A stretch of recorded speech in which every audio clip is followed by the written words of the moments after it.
Danusa, conta a sua história. Desde quando você começou a tentar engravidar e todos os percalços aí que foram ocorrendo no meio do caminho. Bom, Nani, eu comecei a minha investigação em 2012. Nessa época, eu ainda estava no meu antigo relacionamento e procurei um profissional aí de Limeira. E esse profissional fez os exames de praxe, falou que estava tudo ok, que não tinha nada de errado. E nesse caso, eu pedi para o meu antigo parceiro fazer os exames também, que é o espermograma, para saber. E ele se recusou. Então, tinha aquela dificuldade de engravidar, mas na minha cabeça eu não sabia o que que era, né? Porque eu só ficava pensando que era mesmo ele, né? Uhum. Aí terminei o relacionamento, e daí em 2015 eu conheci esse meu esposo atual, e quando foi em 2016, e nessa época eu tomava o anticoncepcional quando eu o conheci, porque estava evitando mesmo. Uhum. E quando foi em 2016, a gente resolveu que íamos tentar. Só que parei de tomar o remédio e não acontecia, não acontecia. Então, procurei ajuda de um profissional em Limeira, Uhum.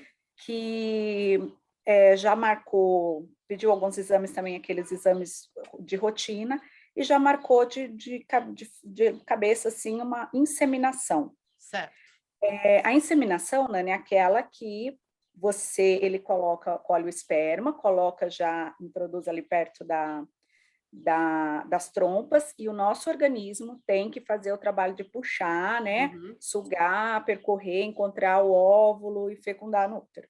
Certo. E daí fiz negativo. Depois disso, dei uma desanimada, tudo, pedi para esse médico um outro exame. E esse médico me respondeu de uma maneira até grosseira, dizendo que ele era o médico e que ele sabia os exames que precisava. Hum. E daí eu fiquei muito chateada, porque eu lia muito a respeito disso, e eu sabia que eu precisava pedir, eu queria uma esteroscopia. E ele, de fato, foi super grosso comigo. Daí eu fiquei chateada com aquilo, deixei de ir nele. Uma vez, conversando com uma amiga minha, ela falou: ai, Danusa, eu fiz lá em São Paulo com esse profissional. Se te interessar, passou o contato, passou tudo para mim. Eu fui nesse profissional. E quando chegou lá, de cara, somente com os exames que eu levei para ele, ele falou: olha, você tem síndrome do ovário policístico, já me receitou a medicação, É. e nisso ele passou também esse exame. Quando eu fui pedir para ele se era possível ele me pedir esse exame, ele falou assim: não, já está aqui, já pedi. E daí eu fiquei super feliz, né, que ele tinha pedido esse exame. Quando eu fiz o exame, o próprio médico que fez a esteroscopia, ele solicitou uma tomografia, porque na esteroscopia ele já viu que eu tinha útero bicorne. O que é isso? O útero é um formato de lâmpada, e no bicorne ele fica um formato de coração. E ali também é muito perigoso, né, para aborto. E daí, depois que eu descobri que eu estava com a Endometriose? endometriose, Uhum. fiz a tomografia, deu que eu tinha endometriose já num estágio muito avançado. Ou seja, quando eu descobri que eu tinha endometriose, ela já existia há pelo menos 8 anos. E daí vem a indignação, como que eu fui acompanhada por outros 3 profissionais nesse E período ninguém e ninguém identificou, me né? falou É. isso. Uhum. Mesmo eu falando dos sintomas, falando: olha, eu sinto cólicas muito fortes, dependendo da posição, na hora da relação sexual, eu sinto dor. Então, assim, eu dava muito indício para os profissionais de que eu podia ter isso, e nenhum deles me pediu isso. Uhum. Então, em 2019, não, 2018, eu fiz a retirada da endometriose, fiz a correção do útero bicorne, e quando foi em 2019, eu fiz a minha primeira FIV. Mas até chegar nessa primeira FIV, a gente tem que passar por todo aquele procedimento, né, de tomar as injeções, fazer todo aquele preparo, ficar indo na médica, ela vê o dia que tá bom para colher os óvulos, a gente faz uma superestimulação dos óvulos, então é um processo bem Você chegou a todos os sofrer algum óvulos. aborto, assim? Como é que foi Então, aí eu os fiz a FIV em processos? 2019, em novembro de 2019, e deu negativo. Entrou a pandemia, a médica me ligou falando: Danusa, olha, não tem o que fazer, a clínica está fechada, então, por enquanto, esse ano não tem o que a gente fazer. Ela me ligou em abril. Fica sossegada que a hora que abrir a clínica eu te ligo, que agora estão entrando lá, só está atendendo os óvulos que estão lá há mais de 3 anos ou as mães que estão acima de 45 anos, né? Uhum. As mulheres que estão acima de 45 anos. Falei, ok. E daí dei uma desencanada. Nessa de dei uma desencanada, o que aconteceu? Engravidei.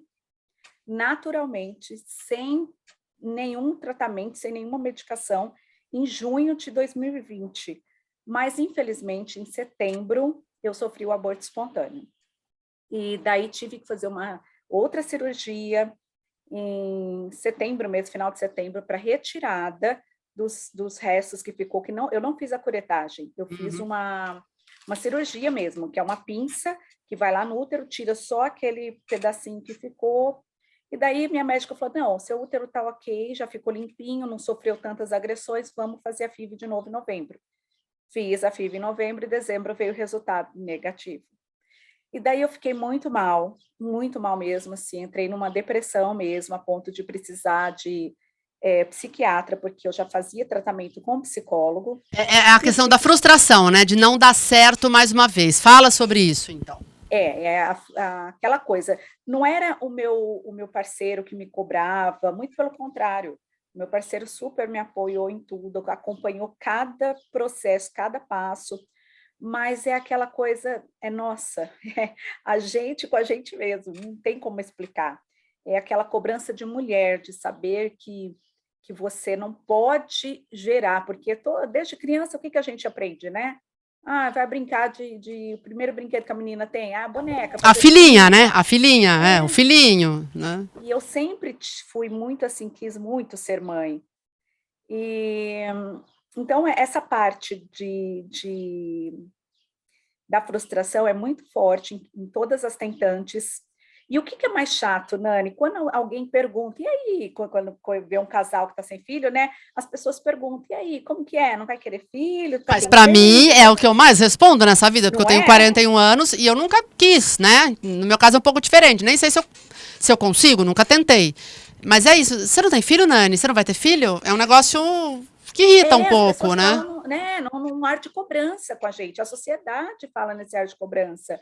E daí no começo eu levava muito pelo lado pessoal, sabe? Ficava chateada. Depois eu comecei a entender que é uma coisa assim também natural, né? As pessoas perguntam porque não sei, esperam isso, é a cultura. Então fica realmente uma coisa. Eu comecei a levar mais de boa isso. E o que é mais interessante assim é que quando a pessoa sabe que você é tentante, a pessoa fala. São 2 frases que eu sempre escuto. É no tempo de Deus. É Deus que sabe, não é no nosso tempo. E a segunda frase é que você precisa desencanar. A hora que você desencanar, você engravida. E não é bem assim, né? Como se fosse algo que uma tentante pudesse fazer, né? Como se fosse algo que a gente, desencanei, a partir de hoje desencanei, tá tudo certo. Não é assim. E então isso me deixava muito chateada também. Aí eu falava para as pessoas, quando as pessoas chegavam para mim e falavam isso, eu falava assim, sabe qual é o melhor conselho que você pode dar para uma pessoa quando ela falar que é tentante? Falei assim, tenha fé. Porque é isso que a gente precisa ouvir. Tenha fé. Não fale mais nada, porque de nada vai adiantar. Mas uma amiga minha, mas a gente está cansada de saber o tanto de depoimento, o tanto de histórias legais, positivas.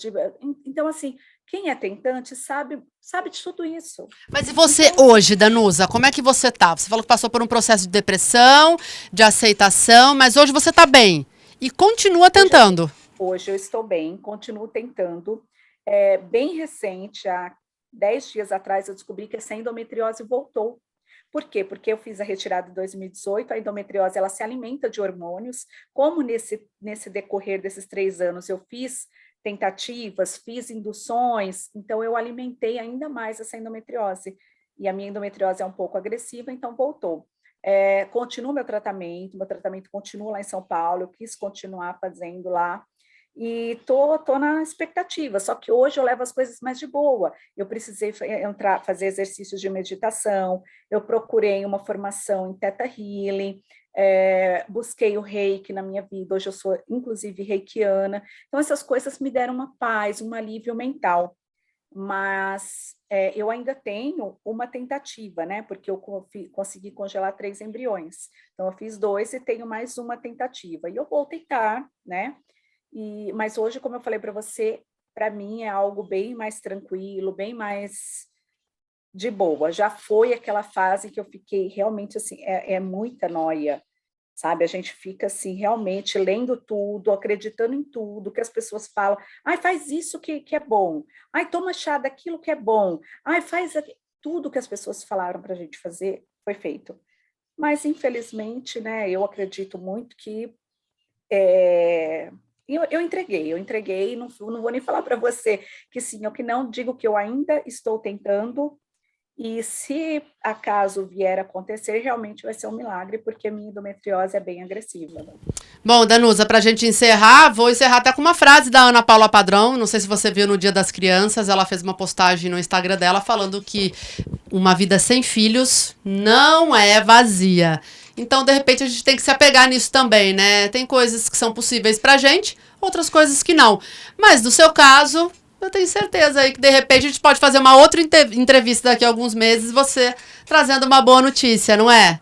Quem sabe, não é verdade? Bom, eu concordo com a Ana Paula Padrão. Eu acho que não é uma vida vazia, não. Eu vivo muito bem com meu esposo, a gente é muito parceiro. E recentemente também a gente ganhou um cachorrinho. Isso aí, eu tenho um cachorrinho, né? Aquele instinto materno, aquela coisa de, vem aqui com a mamãe, vem aqui. Então, isso também foi muito legal, assim, mudou completamente, virou uma chavinha. Eu ainda não desisti, como eu falei, eu ainda estou na esperança e na expectativa, mas realmente são perguntas que a gente faz durante o tratamento, né, com psicólogo, com psiquiatra, né? E aí, se não vier, como vai ser a sua vida? Como você acha que vai ser? Você vai viver nessa depressão? Você vai viver tomando remédio ou não? Você vai aceitar de fato que não aconteceu e vai continuar a sua vida? Então, essas perguntas, né, são interessantes você fazer para você mesmo, e ressalto para as pessoas para as mulheres que são tentantes, procurem sim um profissional na área da saúde mental, porque a gente precisa.